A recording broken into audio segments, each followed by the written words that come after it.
Sa mahabang kasaysayan ng politika sa Pilipinas, ilang kontrobersya ang yumanig sa tiwala ng mamamayan. Mga pangyayaring nagbukas ng mata ng taong bayan sa kahalagahan ng pagiging mapanuri at mapagmatsyag. Ito ang ilang pinakamalalaking kontrobersyang tumatak sa ating bansa. Samahan niyo ko at alamin natin ang mga kagimbal-gimbal na kontrobersya sa mundo ng politika ng Pilipinas.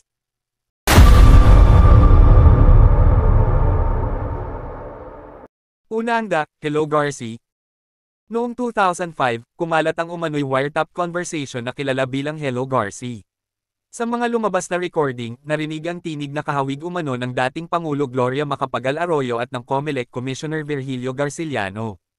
Ang issue, posibleng pakikialam sa bilangan ng boto noong 2004 elections. Matinding kontrobersya ang sumabog, nagkaroon ng mga protesta, mga investigasyon sa Kongreso, at matinding pagkakahati ng opinyon ng publiko. Bagamat humingi ng paumanhin ang Pangulo, iginiit niyang hindi siya nandaya.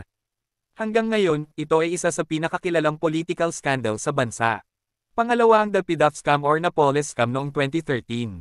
Taong 2013 nang sumabog ang isa sa pinakamalaking kaso ng korupsyon, ang Priority Development Assistance Fund o PDAF scam. Sa sentro nito ay si Janet Lim Napoles, na inakusahan ng pagbuo umano ng mga peking NGO para ilipat ang pork barrel funds ng ilang mambabatas patungo sa mga ghost projects.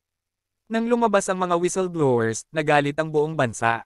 Million People March, mga rally sa Luneta, at panawagang buwagin ang pork barrel system. Ilang senador ang naakusahan at nakulong bilang bahagi ng investigasyon.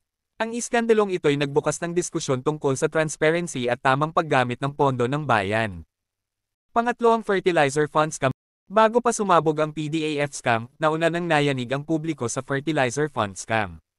Humigit kumulang 728 million pesos ang inilaan para tulungan ang mga magsasaka, ngunit ayon sa mga investigasyon, malaki umano ang napunta sa maling kamay.